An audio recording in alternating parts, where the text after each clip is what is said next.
Before we get into the episode, I am thrilled to announce that the EntreMD Business School is open for enrollment. The EntreMD Business School is the only school of its kind for physicians who want to build 6, 7, and multiple 7-figure businesses. Over the last 2 years, we have had hundreds of doctors go through the school with unbelievable results. Some of them run brands, some of them run private practices, some of them are coaches, some have other kinds of service-based businesses or product-based businesses. And we've had people come in and cross the 6-figure milestone, cross the 7-figure milestone, cross the multiple 7-figure milestone. You will be in a place where you'll get the coaching, the community, the accountability that you need to thrive as an entrepreneur, especially in the times that we're in. So maybe you've been following me for a while. Maybe you've been getting so much out of the EntreMD podcast and you've been wondering, how can I work with Dr. Una and the community more? Well, this is your chance. Come join us in the EntreMD Business School. It is application only. So go to entremd.com/business to turn in your application. I cannot tell you how many doctors have made statements like this. I recovered my investment in the first week. I recovered my investment in my bank account in the first 90 days. This is the best investment I've made in myself ever. I want you to have that kind of story, not just a story of building a great business that serves a lot and earns a lot, but having a business that gives you the freedom to live life on your terms. So don't wait any longer. entremd.com/business. And now for the episode. Well, hello, my friend. Welcome back to another episode of the EntreMD podcast. I am super pumped to be in your ears. And I want to take a moment to say thank you for listening. Thank you for sharing the podcast with the doctors in your life. Together, we are absolutely changing medicine. That's what we're doing. And today I want us to look at something that is really important because it's kind of like living today with the end in mind, right? I was recently listening to an interview by Jim Rohn. It was actually the last interview before he died, and he was 75 years old at this time. And if you don't know about Jim Rohn, you probably want to check him out. He's pretty cool. And there are a lot of the people who are in the personal development space, the Tony Robbins, Brian Tracy, Jack Canfield, the rest of them, who were all directly or indirectly mentored by him. So he's kind of like the father of personal development in a way. And at the time of that interview, he had been doing what he did for 40 years, right? He had been doing this for a long time. And, he was kind of talking about the things that he had to pay attention to, the things he would do differently. It's really good to listen to a 75-year-old who had a 40-year career reflect, right? And it kind of, made me start thinking about, my journey. And, I'm 44 years old at the time of this recording. And, I talk a lot about my 90th birthday. And I find that when you are building a business, there are a lot of moving parts. There are a lot of new skills you have to learn. There are a lot of challenges you have to deal with. There are a lot of, pivots you have to make. And it can be a lot in the sense that you may start giving up other aspects of your life to really go all in on your business. And today I want to talk about, 5 things to really never neglect as you build your business. You want to build your business and build these things at the same time. So in the EntreMD Business School, we have this concept where we talk about building your dream business and building your dream life simultaneously. And the reason why, I'm really big on that concept is because I don't know, I'll speak for myself. I don't want to build a really great business and find out that there's some critical things in my life that I didn't touch, or I didn't enjoy my life, or I didn't create my dream life. I don't want to get all the way to the top and find out that I was building only, like one leg. And I have this other leg that's really short. And so I have a limp anyway, right? And so I'm going to give you these 5 things. And these are things that, they're not urgent, but they're important. And if we don't pay attention to them, it's going to hurt later.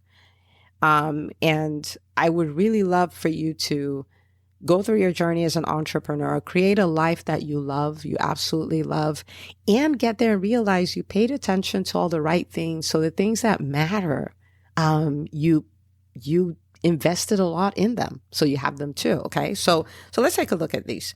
The first one is, 5 things to never neglect. The first thing is your family,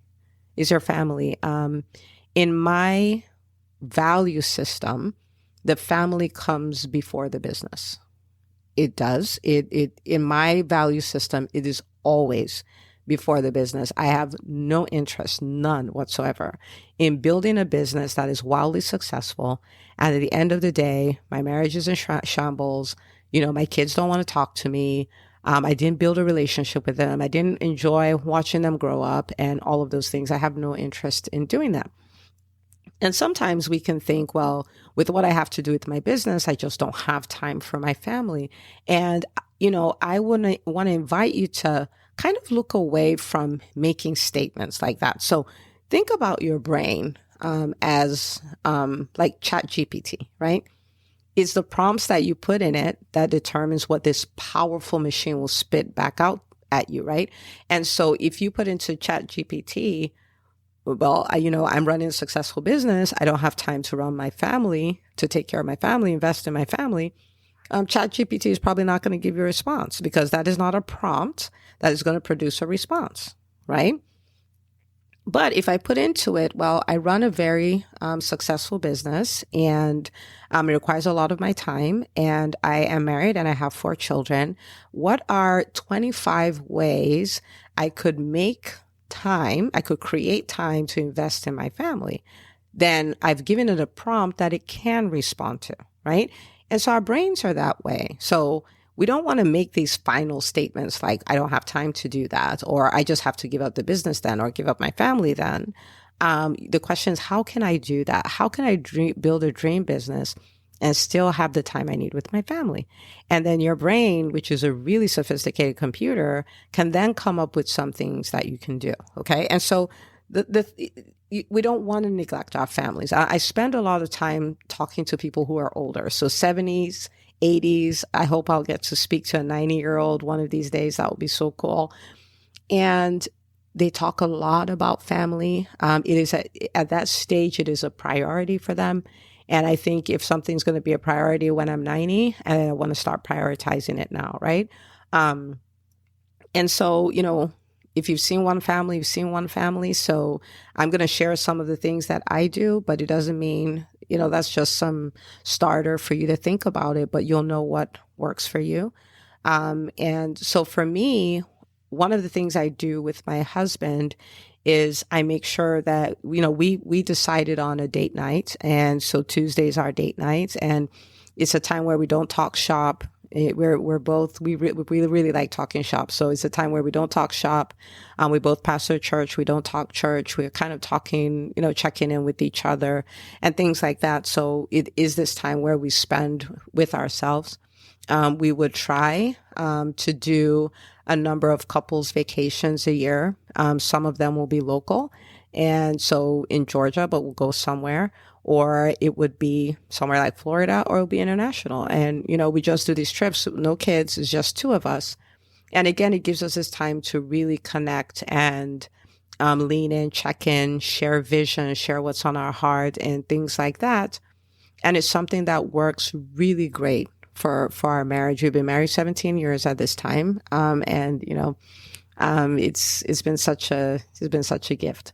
So that's what we do for the marriage piece. Of course, there are a lot of other things, but, this is a kind of a place to start.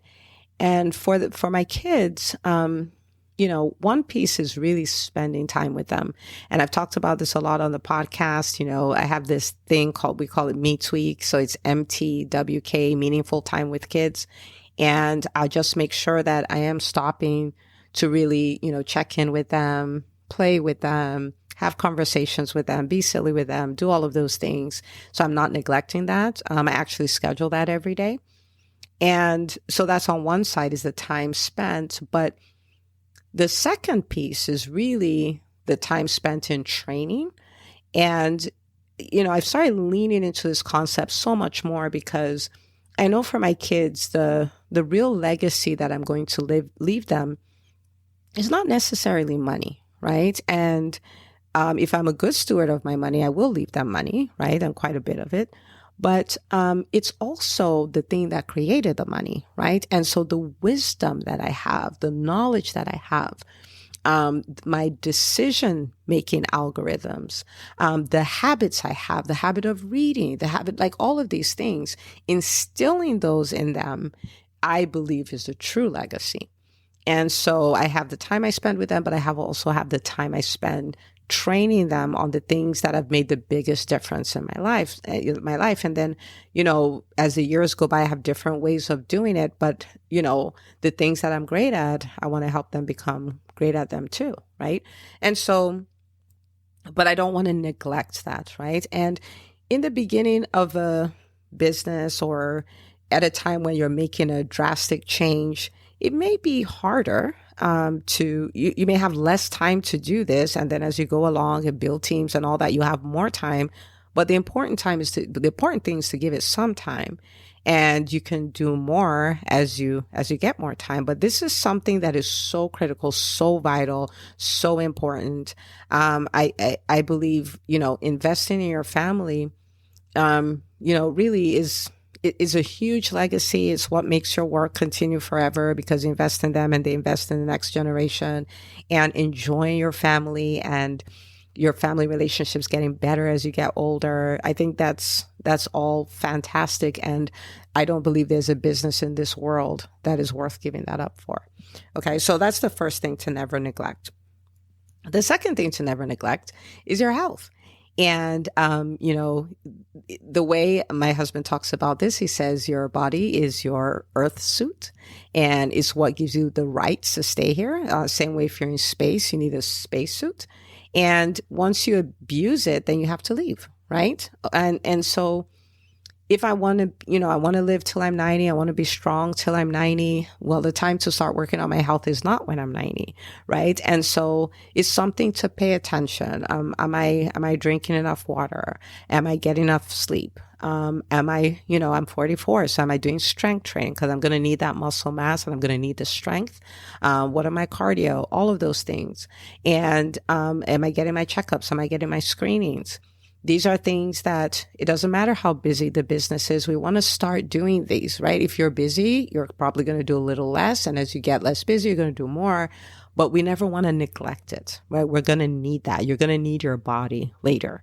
And there's compounding interest, right? That same philosophy works with, what the habits that you have for your health. And it's when you get older, it's kind of too late to start to prepare for that. Doesn't mean you can't do things then, but no better time than now, right? So not a thing to neglect at all. I remember when the pandemic first hit, I was sitting a little longer, doing telemedicine, all of these kind of things. And so the commitment I made, for instance, I'm just throwing this out here, was every time my phone would ring and I had a meeting that was a phone call, then I just open the door, walk out, take a walk. So I'm taking a walk, doing the phone call. And that was just a way of, incorporating some more walking even while I was working, right? People would get standing desks, people would get weights. And so in between calls, they would do some squats and some, arm exercises and all of these kind of things, right? But we want to pay attention to our health. Again, this is not urgent, but it's really, really important. Okay. The third thing is your network. Okay. So now your network is made up of, people. They could be friends. They could be mentors. They could be people who are referral sources who have been really huge for the success of your business. It could be your team.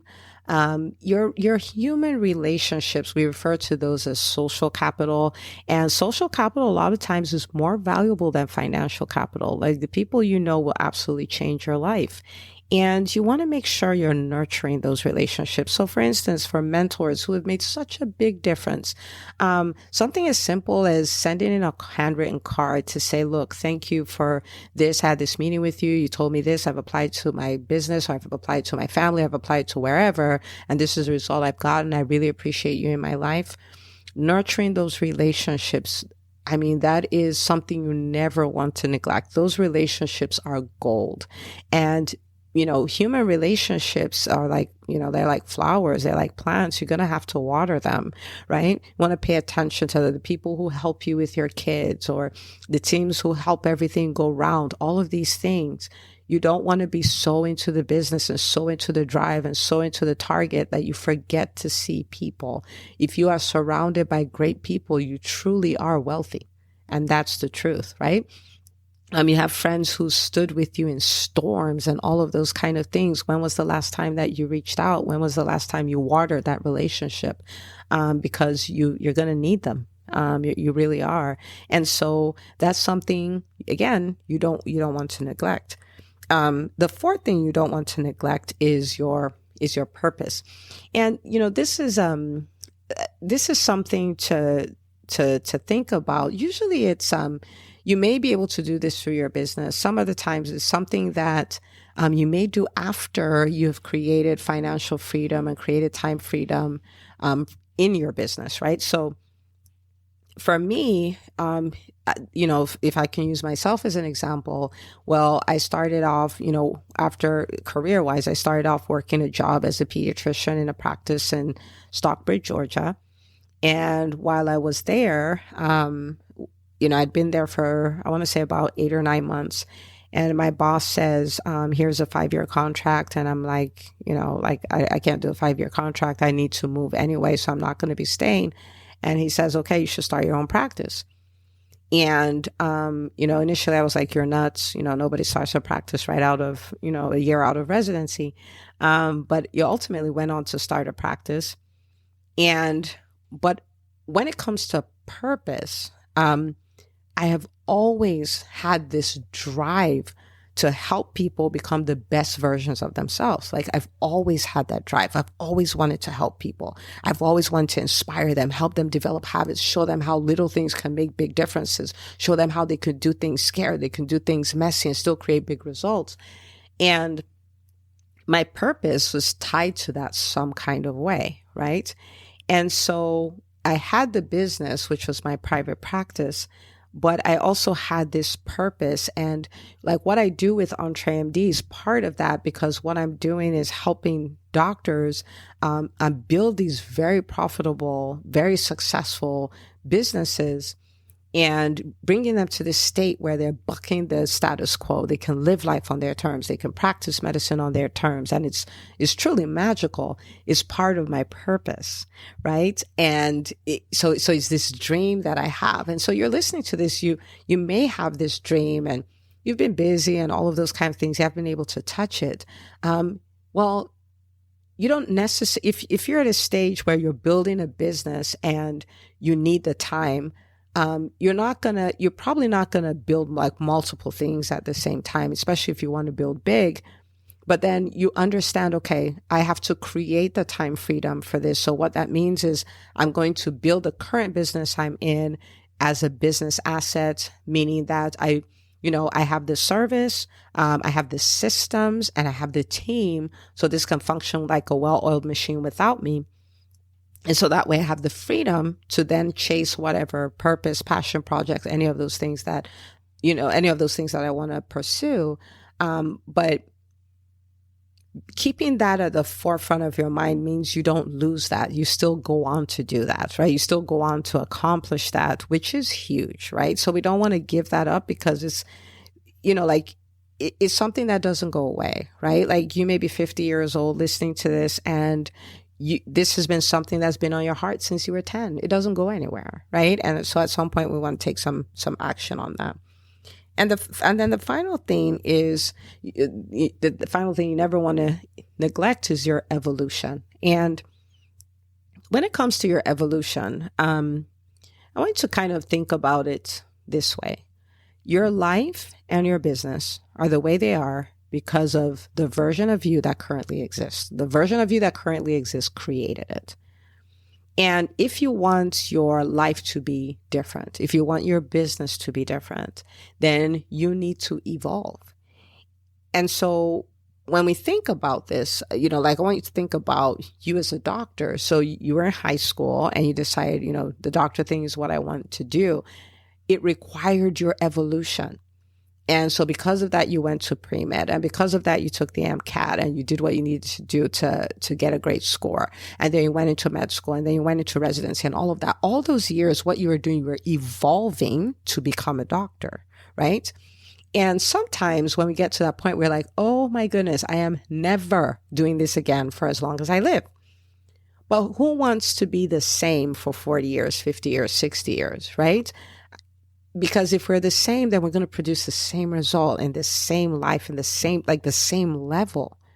But what if we could continue to evolve? And so, for instance, I finished up with, my residency. I got my first job, and then I evolved and became a practice owner. And then I had a practice where I was a solopreneur as a solo pediatrician. And then I evolved again and became a private practice owner who had other doctors working, and had built systems. I had built teams, right? And so I was, think of it like a lead pediatrician, if you would. And then I evolved again to be this person who built a business asset. And so my practice now has systems, has processes, has teams in such a way that I could walk away and take an extended sabbatical, and the business continued to grow. And then I evolved again to become this person who is a podcaster, who is an author, who owns an online education business, who hosts conferences, who hosts retreats. And all of those required me to evolve. I had to learn new skills, leading people, hosting events, leading leaders, like all of these kind of things. And if I said I was not going to evolve, then I would not have the result, right? And so, yes, we want to build our businesses, but we also want to pay close attention to make sure that we are continuing to evolve. We are continuing to become the kind of person who will have the next level of results that we want to have, right? And this could look like there are podcasts you listen to, there are books that you read with the intention of gaining specific skills, or even better still, you're joining the EntreMD Business School, where it is all about your evolution, right? And so, for instance, one of the things we're focusing on for the next 12 months is really this thing of owning the vision of your 10x only life, your 10x only business, and going through the process of evolution to become the kind of person who creates that kind of business, right? And so these are things like you can actually neglect them, and you have a version of your life that's really nice, and you have a business that's really great. But at some point, you're going to run out of steam. At some point, you're going to find that, well, I'm not able to create massively bigger results because I didn't develop these things, or I've created a life I don't love because I didn't pay attention to the things that matter to me. Okay. So your family, your health, your network, your purpose, your evolution. These are 5 things. Please do not ignore them. What I have done to make sure that I don't is that I have built scheduling around all of these things. So I told you about scheduling date night, scheduling the me tweak. I schedule my exercises. I live in my purpose. I have a running list of the people who are in my inner circle with strategies in place to make sure that on a quarterly, biannual, annual basis, I'm touching each of them in a meaningful way. And I invest heavily in coaching to ensure that I'm constantly evolving. I'm constantly being stretched, being called to become the higher version of myself so I can continue to create greater results. Okay. So I want to invite you to do the same thing. Look at these 5 areas, make some decisions, schedule some things. Please pay attention to this. This is not something that is urgent. So there's this temptation to procrastinate on it. Please don't. Your future self is telling you, please do not procrastinate on these things. Make some decisions today. Okay. Because I want you, 10 years from now, 15 years from now, to absolutely love the business you have. and absolutely love the life you've created. And to find that the things that matter the most, you paid attention to every last one of them. Okay. That's what I would love for you. That's what I would love for all the physicians in your world. So if you would, I would really, really love for you to share this episode with another doctor in your life. They'll thank you forever. And you can share this on social media. Use the hashtag EntreMD. I'd love to reshare what you post. And I would love to, give you a big shout out. So go do that. And I will see you on the next episode of the EntreMD podcast.